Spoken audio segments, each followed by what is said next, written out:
이번 시간에는 파이널 카드 X를 마무리 짓는 챕터 8입니다. 챕터 8 같은 경우 첫 페이지에 좀 살펴볼 부분이 바로 이 부분인데, 보시는 것처럼 영상에서는 좀 다루기가 어려운 모습을 좀 확인을 해보고자 해요. VR 영상이라는 자체에서 우선적으로 모노스코프와 스테레오스코프가 있습니다. 모노스코프 같은 경우는 인스타 360부터 시작해서 우리가 들고 다니는 손쉬운 장비를 얘기를 하겠지만, 스테레오스코프 같은 경우에는 왼쪽과 오른쪽 눈을 따로따로 기억을 해야 되기 때문에 화면을 봤을 때 카메라를 봤을 때 렌즈 2개 이상으로 촬영이 되니까 그 부분 좀 알아봐 주셨으면 좋겠어요. 자, VR 영상을 우리가 시각적으로 확인을 할 수 있는 데가 바로 유튜브겠죠. 그래서 우리가 유튜브에 좀 찾아보시면 VR 스케치라고 해서 바로 찾으면 바로 나와요. 그래서 지금 보시는 것처럼 이렇게 VR 영상이 나오는데, 그러면 플레이를 하면서 내가 이 부분에 해당해서 어떻게 해야 된다? 마우스로 움직일 수 있게 360도가 표현이 되어 있다라는 것들 확인할 수 있습니다. 그래서 이런 VR 영상을 편집을 하거나 우리가 수정을 할 때는 어떻게 한다? 지금 보시는 것처럼 VR 영상을 갖고 와서 사용할 수가 있게 되는 건데, 이벤트를 선택을 해서 오른쪽 버튼을 눌러서 생성을 하고요. 그다음 VR이라고 하는 이벤트를 새롭게 열어 우리가 임포트를 해서 우리가 교재를 사용하는 녀석도 있지만, 그게 아닌 우리가 그냥 일반적으로 VR 영상을 찍어 오시던가 그에 해당해서 장면을 갖고 왔을 때 적용이 되는 것을 좀 확인해서 우리가 사용을 하고자 합니다. 그래서 영상 파일 안에 360도 VR 영상이 하나 있고요. 가지고 오도록 하겠습니다. 이렇게 VR 영상을 갖고 오면 파이널 컷 X 자체에서도 좀 약간 다른 모습이 보여져요. 일반적인 클립 모습처럼 그냥 비디오 모습이 아니라 어떻게 되어 있다? 위에 VR 아이콘이 형성이 되어 있는 걸 확인할 수 있고요. 브라우저에서 선택을 해주시면요. 보시는 것처럼 우측에 뷰어 창에 영상 우측에 보시면 영상을 확인할 수 있는 영상 정보창에 확인을 해보시면 이렇게 360도에 해당하는 영상입니다 라고 나와 있습니다. 이런 다음에 마우스 우측 버튼 새로운 프로젝트를 만드셔서요. 프로젝트를 만드실 때 커스텀 세팅에 들어가서 비디오 자체를 우리가 지금 이제 VR 영상을 사용을 했기 때문에 360도를 선택해 주시고, 내가 선택한 게 360도 모노인지 스테레오인지 선택을 하셔서 부수적인 옵션을 해주셔도 돼요. 하지만 우리가 배웠죠. 오토로 해놓고 VR을 그냥 가지고 온다면 어떻게 된다? 기본적으로 손쉽게 영상이 쉽게 맞춰집니다. 근데 이렇게 맞춰서 봤더니만 클립에서도 지금 보시는 것처럼 360도 모양이 있고요. 그 모양의 특이점으로는 기존에 있던 트랜스폼이 네모가 아니라 위에 보이는 각도 조절에 해당해서 기능이 살려 있다라는 걸 확인해 주시면 되겠습니다. 또한 영상이 프로젝트에 들어왔는데도 불구하고 360도를 유지하며 우측에 보시면 트랜스폼 자체는 비활성화, 그리고 각도, 영상의 360도 각도를 조절할 수 있는 각도가 존재하고 있다. 이 부분을 좀 확인을 해 주시면 좋을 것 같습니다. 그래서 지금 현재 보이는 페이지는 2번 페이지는 프로젝트 세팅을 얘기하면서 동시에 보는 방법인데, 뷰어창에 있는 보기 설정에서 오른쪽에서 V자를 눌러서 그 안에 있는 360도 뷰어를 눌러 우리가 영상을 헤드셋을 끼고 나서 바라보는 방향에 해당해서 왼쪽 모니터가 보여주고 있고요. 왼쪽 뷰어 자체가 우리가 모니터를 보여주지만 한편으로도 우리가 작업을 할 때 직접적으로 보고할 수 있는 장면이기 때문에 이 부분을 기억해 주시면 좋겠습니다. 자, 지금처럼 제가 마우스 잡고 이동을 하면 내가 보는 고개를 돌리는 거랑 마찬가지예요. 여기서 앵글을 초기화하고 싶으면 리셋 앵글을 눌러서 초기화 버튼을 눌러주시면 되겠고요. 그 다음 나서 영상에 대한 움직임을 좀 이야기하려고 해요. VR에 대한 움직임을 하고 싶다면 우리가 트랜스폼 가이드를 켰던 것처럼 우리가 VR 영상의 각도를 조절할 수 있는 각도를 켜주시고, 그 다음 나서 여기서 키프레임을 눌러주신 후 지금 현재 이 클립의 이 위치에 키프레임이 들어갔으니 일정 시간 이후에 나는 Y값을 기준으로 돌아가게 해주세요 라고 했더니만 화면이 회전이 되는 걸 확인할 수 있었죠. 그래서 실제로 이렇게 값을 넣고 나면 모니터의 영상이 회전이 되는 것을 확인할 수 있게 되어 있습니다. 이렇게 해서 우리가 VR을 이용을 해서 롤러코스터나 기타 등등 고정이 되어 있는 상태에서 차가 움직이는 모습들을 만들어 나갈 수가 있다는 거죠. 그래서 이 부분을 같이 확인을 해 주시면 좋을 것 같습니다. 또한 VR 영상 같은 경우 좀 약간 문제되는 부분이 있습니다. 제일 큰 문제가 바로 바닥에 카메라가 비춰서 보이는 부분들이고 하늘이에요. 이런 거는 요즘에 카메라가 잘 돼 있어서 카메라, 인스타 360 등 카메라를 사시면 기본으로 되어 있는데, 만약에 내가 수정을 원한다 라고 하면 필터에서 패치 360 360도 VR 전용 필터에 들어오셔서 360도 패치를 붙여주시는데 노이즈가 너무 심하면 노이즈 리덕션을 이용해 주시면 됩니다. 참고로 2D에서도 노이즈 리덕션이 있어요. 그래서 우리가 실제로 필터에서 그냥 노이즈라고 치시면 노이즈 리덕션도 있어서 같이 이용을 해주시면 편해요. 이거 그러니까 전에 말씀드린 것처럼 필터를 잘 살펴봐 주시면 좋겠어요. 자, 360도에 해당해서 노이즈 리덕션이 아닌 옆에 있는 패치를 이용해 적용을 했더니 어떻게 된다? 바닥에 일부분이 복사해서 붙여왔어요. 이랬을 때 360도의 패치에 세팅 값을 누르셔서 내가 원하는 부분을 붙여놓고 싶어요. 붙여놓고 싶은 부위에 해당해서 모습을 넣어놓고 내가 그 넣는 거에 대한 각도 조절이나 내가 원하는 값을 좀 조절을 시킴으로써 내가 기존에 여기 있던 모습이 상당히 비슷하게 만들어지게 할 수 있다는 거죠. 이렇게 해주시면 지금처럼 이렇게 붙여서 작업을 할 수 있게 됩니다. 아래 부분 보이시죠? 그래서 내가 잘못되어 있거나 그런 부분은 셋업을 이용을 해서 우리가 붙였다가 셋업을 이용해 띄어내면 우리가 사용을 할 수 있다는 걸로 기억을 해주시면 좋을 것 같습니다. 참고로 VR을 너무 짧게 영화 일반 편집처럼 짧게 붙이지 마세요. 그러면 사람이 멀미를 하게 됩니다. 그래서 가급적이면 한 장면의 한 행동이 끝까지 가는 것이 중요하니까 그 부분을 기억해 주시면 좋을 것 같습니다. 싱크로나이즈 클립에 대해서 좀 얘기를 하도록 할게요. 우리는 영상과 오디오를 따로 녹화할 때가 있습니다. 그럴 경우에는 카메라는 영상을 담고 있겠고 오디오 같은 경우는 녹음기를 이용을 하겠죠. 그랬을 때 예능이나 어디에서 보셨을 거예요. 바로 슬레이트를 이용을 해 우리가 영상에 시각적으로 보이는 정보하고 청각적으로 들리는 오디오를 동기화시킬 수 있는 하나의 공통 요소를 만드는 겁니다. 이러한 요소들은 브라우저의 기능을 이용을 해 브라우저 내에서도 마커를 찍어 실제 슬레이트를 친 부분을 정확하게 마커를 찍어서 이용을 할 수 있고요. 오디오 또한 슬레이트를 피크를 친 부분에서 마커를 찍어 우리가 공통 요소를 만들어낼 수 있습니다. 이렇게 공통 요소를 만들고 나서요. 오디오 클립과 비디오 클립을 선택하신 후 마우스 우측 버튼을 누르셔서 여기에서 싱크로나이즈 클립 동기화 클립을 만들어 주시면 됩니다. 동기화 클립은 다음과 같이 보기 옵션이 있는데요. 이 보기 옵션은 지금 현재 교재에도 하나씩 나타나 있어요. 우선 우리가 멀티키메터 사용했던 것처럼 우리가 새롭게 만드는 클립에 대한 이름과 원하는 이벤트 위치 그리고 시간에 대해서 기입을 할 수 있고요. 그리고 제일 중요한 게 바로 이 부분, 기존에 있던 비디오와 오디오에 있는 오디오를 이용해 동기화를 시키겠습니다. 그 다음 나서 내가 그렇게 동기화하고 난 뒤 비디오에 있던 오디오를 디셈블 시키겠습니다. 입니다. 이 부분은 우리가 동시녹음에 대한 오디오 파일을 사용을 하기 때문에 동기화를 하고 난 뒤에 카메라에 오디오가 필요 없다는 것을 얘기를 하죠.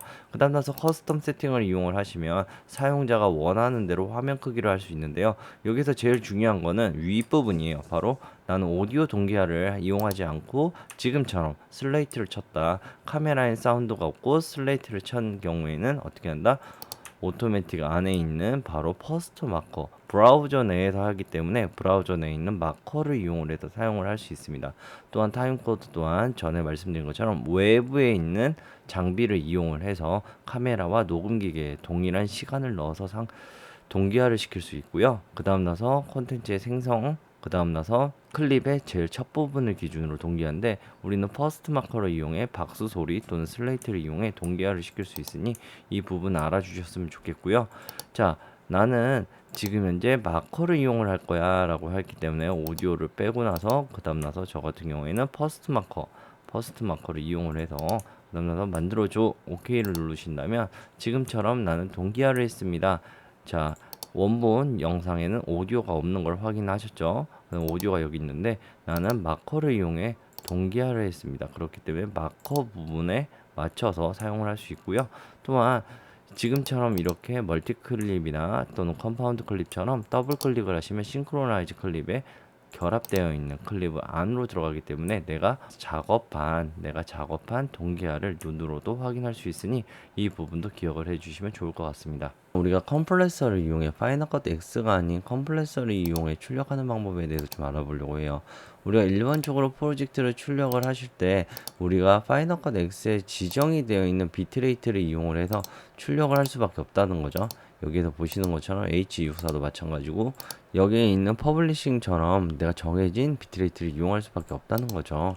근데 그것이 아니라 내가 선택한 프로젝트를 파일에 가서 이 send to compressor라고 하는 명령어를 이용해 다시 한번 프로젝트를 선택, 그 다음 나서 파일 send to compressor를 이용해 새로운 작업을 걸어 주시면요, 컴프레서라는 프로그램 파이널 컷 X와 별도의 프로그램이지만 구입을 하실 때 같이 구입을 해주시면 편하게 작업할 수 있고요.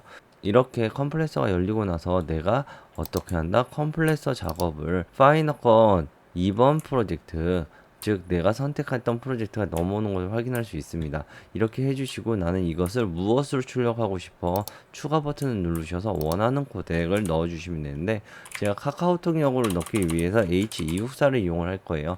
그러고 나서 여기서 원하시는 대로 하면 되는데 광대역을 좀 이용하겠습니다. 그리고 내가 원하는 경로를 지정을 해서 출력 버튼을 눌러주시면요, 내가 지금 선택한 파이널 컷 X 제2 프로젝트가 어떻게 보면 다 H264로 뽑혀입니다. 내가 선택한 코덱을 선택을 하고 난 뒤에 오른쪽에 비디오 항목에 들어가시면 이렇게 세팅할 수 있는 창이 나옵니다. 여기서 제일 중요한 게 아래 보시면 평균 데이터 속도라고 되어 있고 데이터 레이터라고 되어 있을 거예요. 데이터 레이터는 1초에 내가 사용하는 용량에 대한 전송 폭을 얘기하는데 여기서 우선 사용자 설정으로 바꿔주시는 게 좋아요. 자, 나는 분명히 사용자 설정으로 6000kb를 이용을 해 2000kb를 이용을 해 전달을 하기로 했는데 여기서 재밌는 거 보여드릴게요. 난 지금 영상이 1920에 1080인데 우리가 소위 말하는 4K로 전환을 한다 해도 용량이 증가가 없습니다. 얘는 단순하게 A4 용지냐 B4 용지냐, 즉 화면의 크기를 얘기를 하는 거지 실질적인 화질을 얘기할 수가 없고요. 그 아래 보이는 바로 중요한 녀석, 바로 비트레이트를 이용해 용량을 규정 줄 수 있습니다.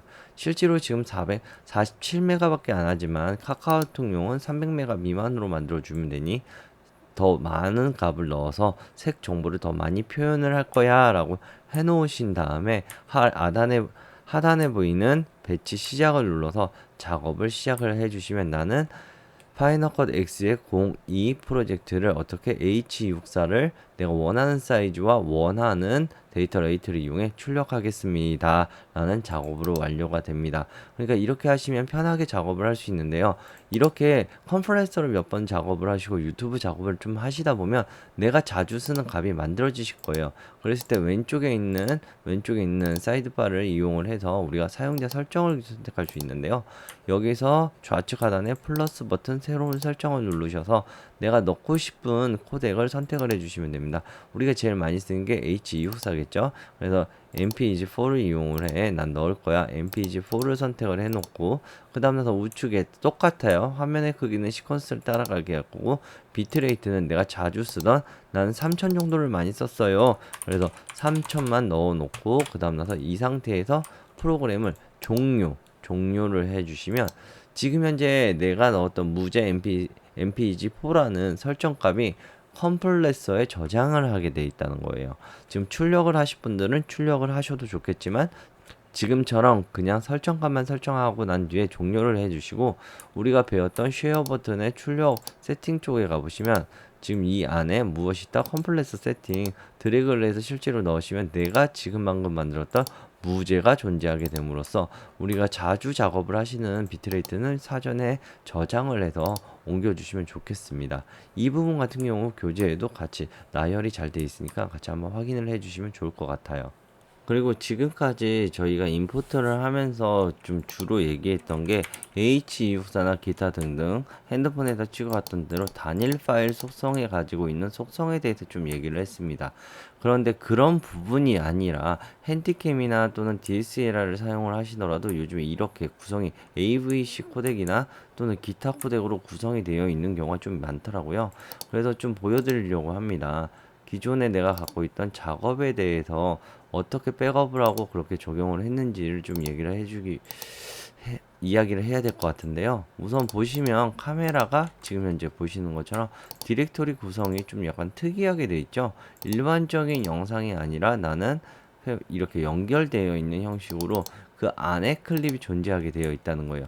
이렇게 나는 핸디캠이나 좀 DSLR을 이용을 해서 촬영을 하고 나서 이런 구성을 갖게 됐을 때 저는 지금처럼 그대로 하드를 레이드 5 이용을 해서 기존에 있던 영상의 폴더를 찾아가서 폴더를 열어버리면요. 지금처럼 지금 현재 이런 디렉토리 구성은 파일에 대한 정보 값이 어디에 있다? 이 폴더 내에 나머지 서브 값에 해당하는 정보가 다 숨겨져 있다고 생각을 해요. 그래서 얘는 데이터가 일반적인 SD 카드나 CF 카드 메모리가 아니라 일반 하나의 영상 카메라라고 생각을 합니다. 그렇게 되기 때문에 이렇게 됐을 때 어떤 재밌는 현상이 일어날 텐데요. 지금 현재 카메라가 읽고 있습니다. 영상 클립을 읽고 있는데 클립에서 보시면 클립 이름과 같이 여기에서 뜰 텐데 얘하고 약간 좀 많이 다르실 거예요. 자, 여기에서 클립이라고 떴는데 기존에 우리가 알고 있던 필름 리스트 방식이 아니라 어떻게 왔다? 스트림 형식으로 왔던 걸 확인할 수 있습니다. 이래서 뭔가 다른데? 라고 느껴졌을 때 보시면 얘는 카피밖에 안 된다는 거예요. 영상이 카피로밖에 저장이 안 됩니다. 여기가 다른 게 문제가 아닙니다. MXF가 문제다? 이게 아니에요. 이 MXF라도 바탕화면에 빼놓으면 상관이 없는데 지금처럼 폴더의 구성이 나는 카메라 원본처럼 구성이 되어 있다라고 하면 이 녀석 같은 경우 이렇게 카메라 원본으로 저장이 된다는 거죠. 그래서 강제적으로 카피밖에 안 되기 때문에 이 부분은 기억을 해주시면 좋겠고요. 이 데이터를 잃어버리기 싫기 때문에 나는 어떻게 한다? 하나의 아카이브를 만들어서 저장을 할 수도 있습니다. 아카이브를 저장을 하시게 되면 실제로 필름통처럼 필름통 모양처럼 나오게 돼요.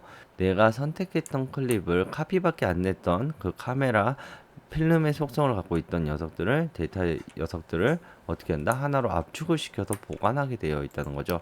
근데 이게 좀 특이사항이 있어요. 이렇게 압축해서 분명히 넣었는데 나는 내가 개인 컴퓨터에 분명히 어떻게 보면 하나의 카피 형식으로 복사를 해왔는데 그렇다고도 불구하고 얘가 카피밖에 안 돼요.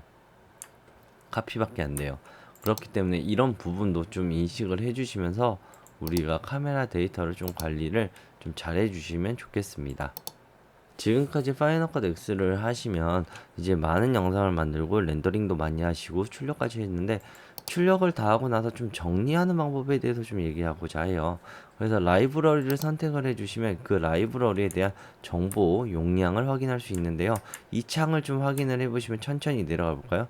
나는 여태까지 라이브러리 안에 카피를 하거나 뭔가를 했을 때 어디 들어간다? 라이브러리 안에 들어갈 거야 라고 생각을 하셨지만 여기서 세팅창을 눌러주시면 내가 저장하고자 하는 경로를 내가 지정할 수 있었다. 미디어는 영상 미디어에 해당하는 모든 시각적이나 청각적인 요소들 전부 다 얘기하고요. 아래 보이는 모션 컨텐츠 같은 녀석들은 모션 템플릿 폴더에 저장되는 모션을 어디에다 라이브러리에다 저장하겠습니다 라는 부분입니다. 이 부분은 이동이 많으신 분들은 꼭 라이브러리에 넣어주시면 내가 A 컴퓨터, B 컴퓨터, C 컴퓨터에서 있던 모든 템플릿 파일들을 라이브러리 내에 저장하기가 사용하기 편하고요. 캐시 파일은 렌더링부터 시작해서 기타 등등 저장 파일들을 얘기하고 여기서 보이는 백업 파일이 중요한데 여기서 말하는 백업 파일은 내가 사용하고 있는 컴퓨터에 해당해서 중간에 꺼지더라도 자동이 저장되는 오토세이브 파일을 이용할 수 있다는 걸 기억을 해주시면 좋아요. 이렇게 오토세이브 파일 같은 경우에는 바로 더블 클릭을 해주시면 열리긴 열립니다. 근데 그렇다고 해서 이거를 그대로 사용하면 안 돼요. 그대로 사용하시면 기존에 있던 오토 데이터가 좀 손상을 당할 수가 있잖아요.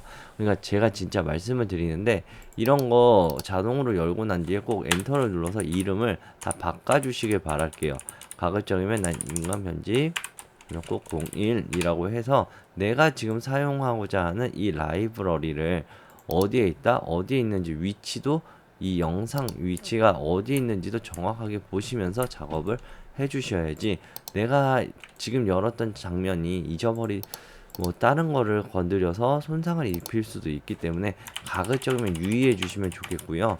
이렇게 오토세이브 파일 같은 경우에는 우리가 어떻다? 이 오토세이브 된 라이브러리는 전부 다 리브화 되어 있는 녀석이에요. 어디에 있다? 동영상 안에 있습니다. 이런 걸 리브화가 되어 있기 때문에 용량이 상당히 적은 것도 볼 수 있는데, 뭐 이런 것도 많이 쌓이면 용량이 쌓이다 보니 가급적이면 프로젝트가 끝나면 지워주시면 좋겠죠. 이후에 아래 보시면 모션 컨텐츠 또는 미디어까지 있는데, 얘를 미디어 같은 경우는 어떻게 한다? 라이브러리 내에 있는 모든 클립들을 어떻게 한다? 원본 라이브러리 내에 카피를 해서 집어넣겠습니다. 옵티마이즈 하겠습니다. 프록시 하겠습니다. 하단에 보시면 모션을 이용을 해서 우리가 어떻게 한다? 모션 컨텐츠를 가지고 올지 안 갖고 올지를 선택이 가능합니다. 근데 이거는 그냥 보는 방법 설정이고요. 지금 라이브러리를 선택하고 난 뒤에 정리하는 방법은 교재에 잘 돼 있어요. 우선 라이브러리를 선택을 해서 용량 8.7기가 확인을 하셨고, 파일에 가셔서 라이브러리 하단에 있는 이 라이브러리 안에 종속되어 있는 모든 데이터를 얘기하는 거죠. 그래서 제가 뭐 클립을 원하면 클립만, 프로젝트를 원하면 프로젝트만, 이벤트를 원하시면 이벤트만 하시면 되는데, 어차피 작업이 끝났으니 라이브러리 정리를 하자고요. 라이브러리에 가셔서 델리트 제너레이터 라이브러리 파일스를 눌러서 우리가 지금 현재 보이는 것처럼 델리트 제너레이터를 이용을 해 정리를 잘 하려고 합니다. 우선 첫 번째는 렌더 파일이겠죠. 렌더 파일에 해당해서 첫 번째 보이는 유즈 온리 같은 경우에는 맨 마지막에 사용했던 렌더링을 제외한 나머지를 삭제한다는 거고, 어차피 출력이 끝나고 난 뒤에는 전부 다 지우면 되겠고, 그리고 옵티마이즈도 굳이 남길 필요 없죠. 원본 파일이 있으면 되니까. 그리고 프로시 파일까지도 선택을 해주셔서 OK를 누르고 하나 둘 셋 다시 한번 눌러주시면 용량이 확실하게 필요없는 용량이 줄어들면서 라이브러리를 관리를 할 수 있다는 것을 확인할 수 있습니다.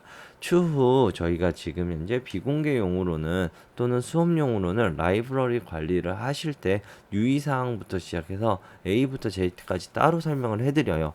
그래서 그 부분은 수업 시간에 좀 잘 들어주시면 좋을 것 같습니다.